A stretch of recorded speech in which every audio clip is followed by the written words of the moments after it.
let us go through the methodology of the indicator trading across borders, and we will consider the importance of it. We will check what measures, what this indicator measures, as well as we will look at the good practices and the performance of Azerbaijan on the indicator. So why is trade facilitation generally important? It is associated with simplification and harmonization of trade procedures, and this can bring a wide range of benefits, such as access to international markets by the exporters, and this can produce the economies of scale. And another benefit would be the economic growth and associated poverty reduction.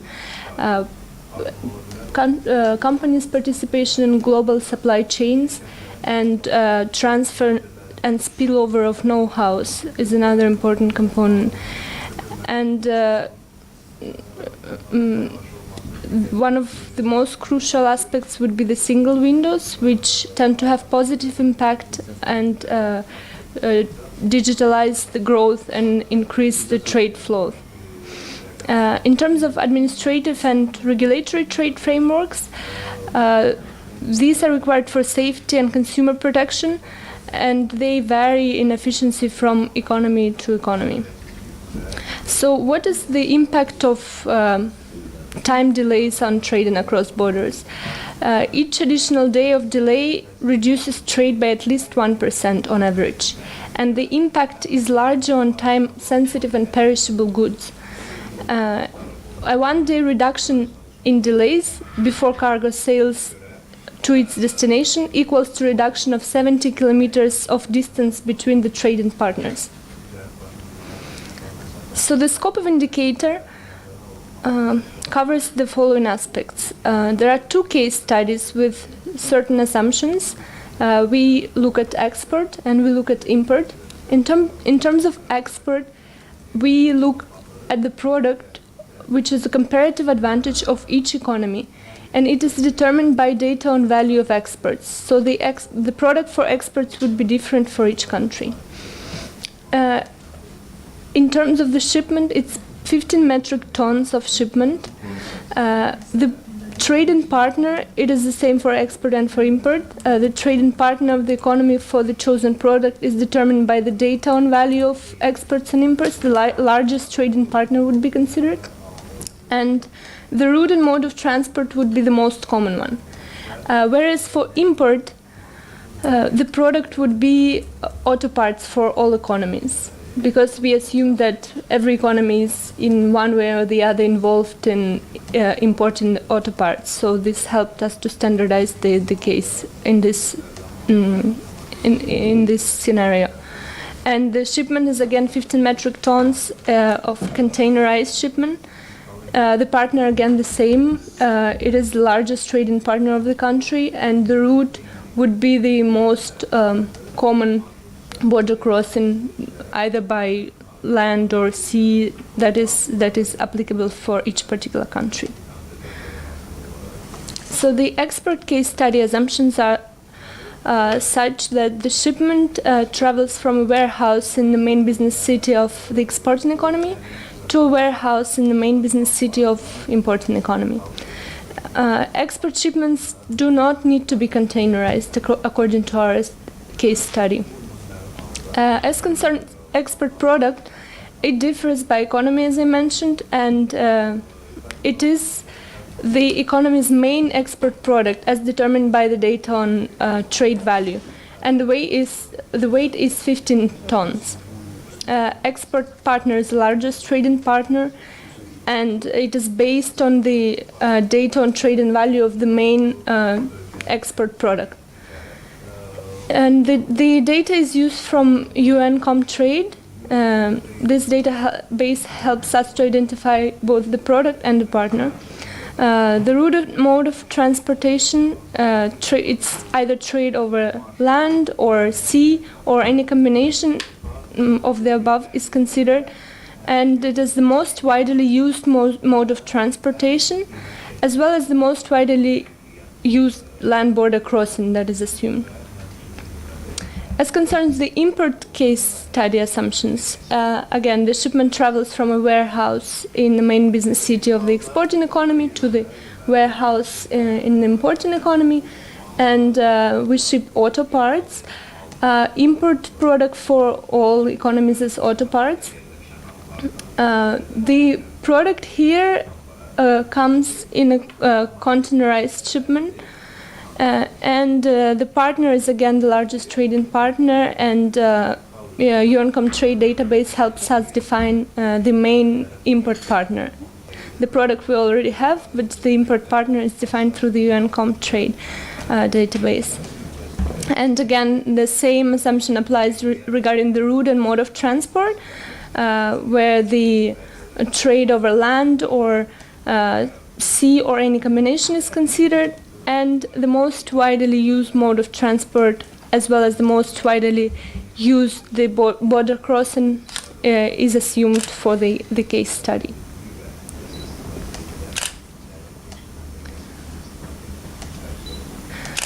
So what is included in the score of the indicator? Rankings are based on the scores of 8 indicators here, and this comprise time to import in hours, and it has 2 subcomponents: documentary compliance and border compliance. Then there is time to export, which is also measured in hours, and again the 2 components: documentary compliance and border compliance. The same applies to the cost. Cost is applicable to documentary compliance and border compliance, cost to export, and the 4th component is cost to import, again documentary and border compliance. So these 4 main areas: time to export, time to import, cost to export, cost to import. These are 4 main areas, and within each of these we consider documentary and border compliance. We'll now get into the details of what is behind each of subcomponents. So what goes under border compliance? It is customs procedures. First of all, custom clearance and inspections, custom broker charges, and customs administrative fees. This is the first subcomponent of border compliance. Then another subcomponent is non-customs procedures, which involves inspections by other agencies, including phytosanitary and technical inspections. So in some countries they exist, in some countries they do not exist, depending again on the product that is being exported, for example. And the third component would be port or border procedures. So what happens directly on the border when the car crosses the border. And it involves the cut-off time, the time to queue in line for the truck at the entrance of the border.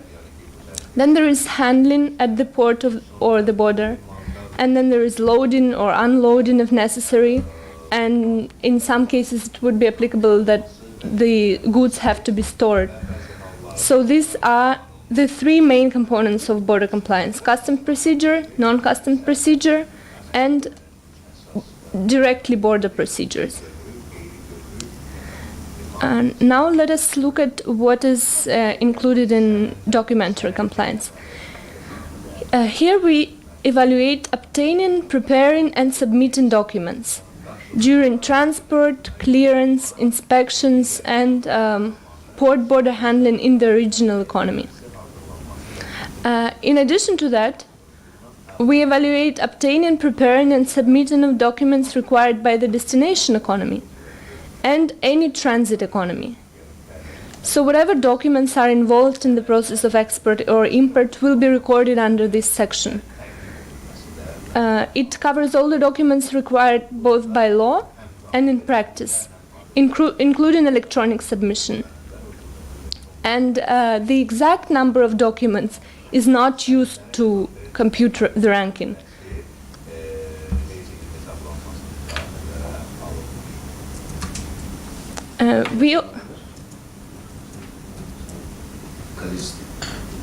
We also measure the area of domestic transport. However, the indicator is not included in the ranking. The indicator measures the time and cost associated with domestic transport.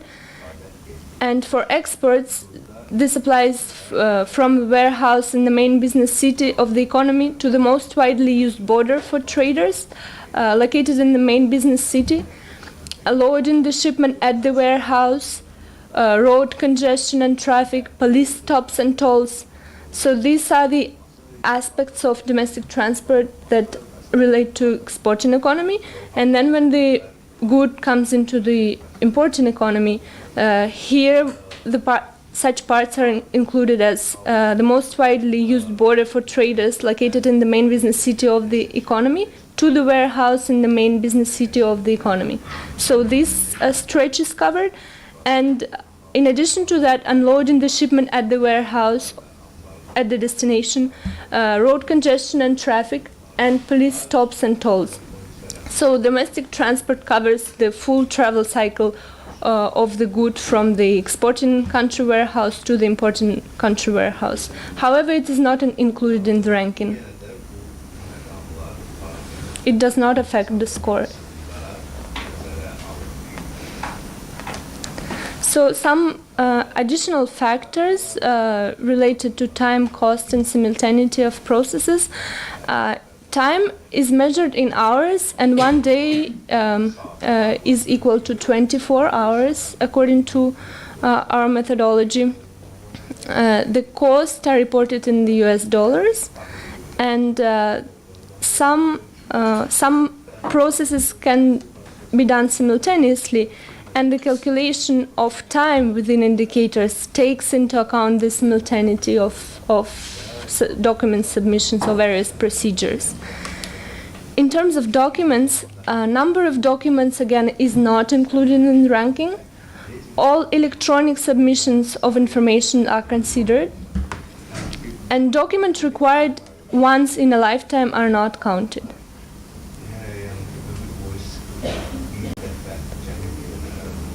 So this brings me to the question, what indicator does not measure? The tariffs and duties are not included in the evaluation. International transportation is not included in the evaluation. Precious metals and gems, mineral fuels, oil products, live animals, residues and waste of food, and pharmaceuticals are not evaluated in the course of our analysis.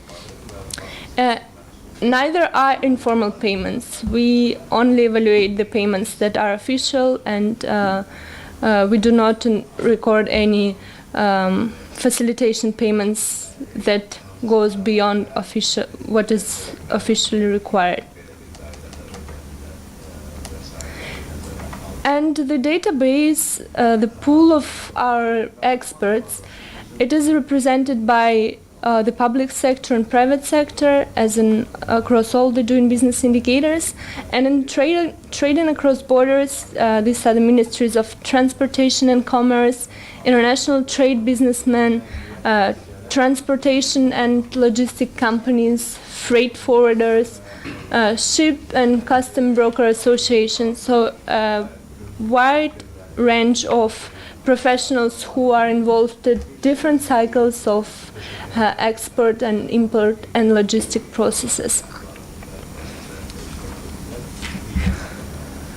So now let us look at the good practices that are implemented by countries globally.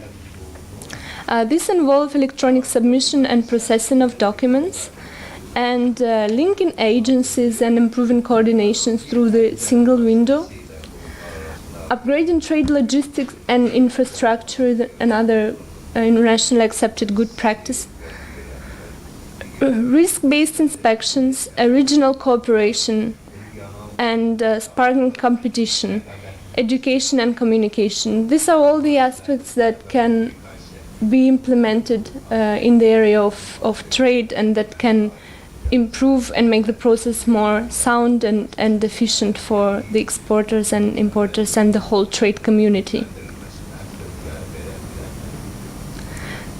So, for example, electronic submission and processing of documents. What we mean here, it is an electronic system for exchanging customs information, such programs as Ascuda, and it is believed that it helps to save the time and money. And linking agencies through a single window helps us to bring all the trade actors in one spot, and both nationally. This is the example of Korea single window, for example, and this can be done also at regional levels, such as ASEAN. This can help us bring the trading community of the whole region in one spot. Upgrading trade logistics and infrastructure can help improve efficiency of processes and increase the trade flows. As concerns risk-based inspections, they are often necessary. However, risk profiles allow inspection to correspond to potential risk of the cargo and consignments traveling. Regional cooperation involves border cooperation agreements, customs union, which also facilitate trade, reduce the time and associated costs. Sparking competition, we mean the greater competition can lead to lower fees and higher quality of services. And education and communication is another important aspect. The ability of trade professionals to benefit from electronic systems largely depends on training and communication.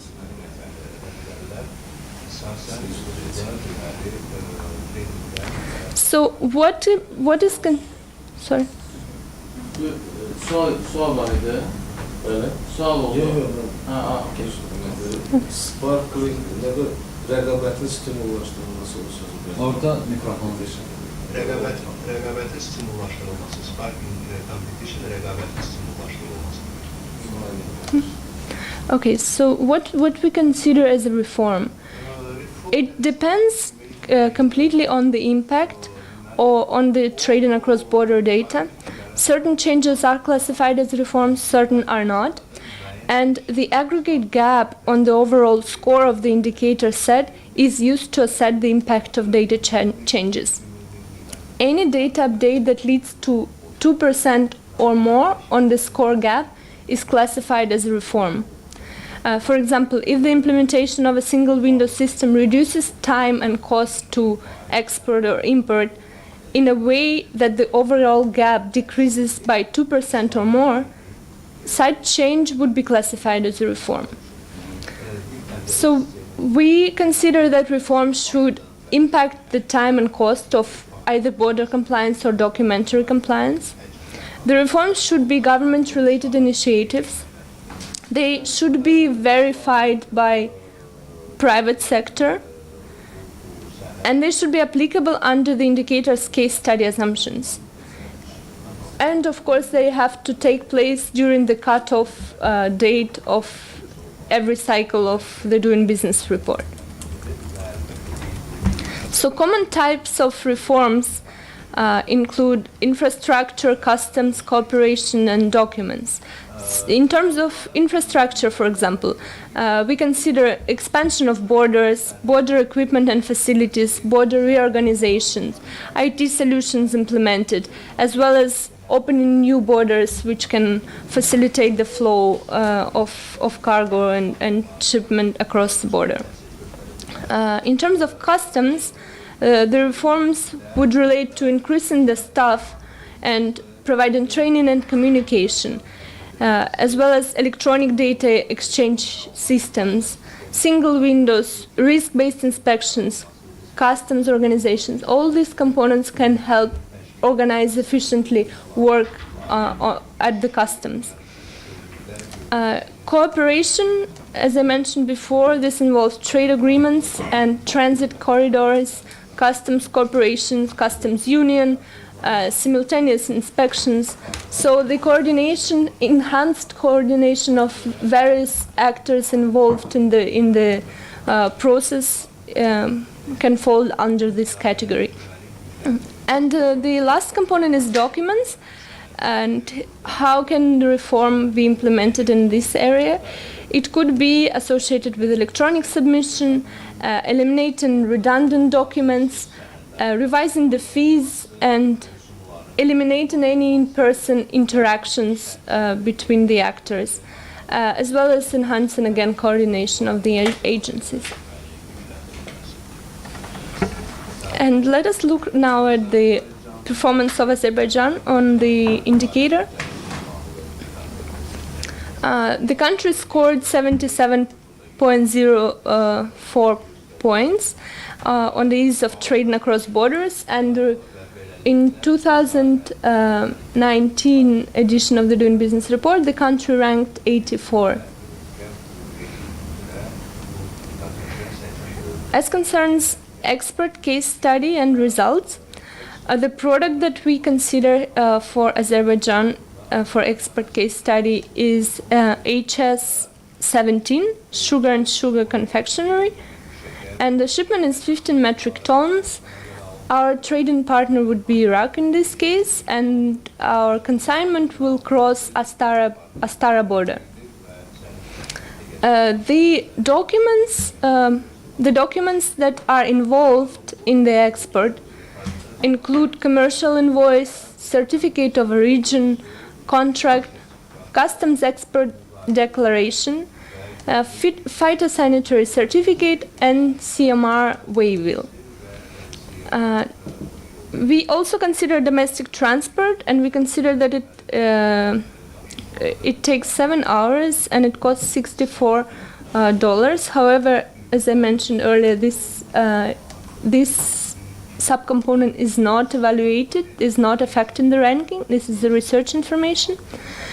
And what is included in the ranking is the border compliance, which takes 17 hours according to our data, and it costs $214. And the documentary compliance, which takes 33 hours and costs $250. Now let us look at the import case study, and if you have, of course, any particular questions, we can further dive in, like have a deep dive in the subcomponents of either import case study or export case study after the presentation, depending on your question. So in terms of import, we evaluate the same product for all the countries, and this is HS8708, parts and accessories of motor vehicles. Shipment is again 15 metric tons. Now it is containerized shipment. Partner would be Russian Federation, and the border crossing would be Samur. The border compliance is 14 hours, and the cost associated with border compliance is $300. Domestic transport is 6.2 hours, and the cost is $400. This is not included. And documentary compliance is 33 hours and $200. So here are the components of border compliance. Again, as I mentioned earlier, export border compliance is 17 hours, $214, and import border compliance is 14 hours and $300. In terms of export, we evaluate time for clearance and inspections required by customs authorities, which takes around 12 hours. The clearance and inspections required by agencies other than customs, which takes about 2.4 hours, and export at the port, which according to our data takes around 3 hours. So these three subcomponents comprise the export border compliance. And the associated cost as well.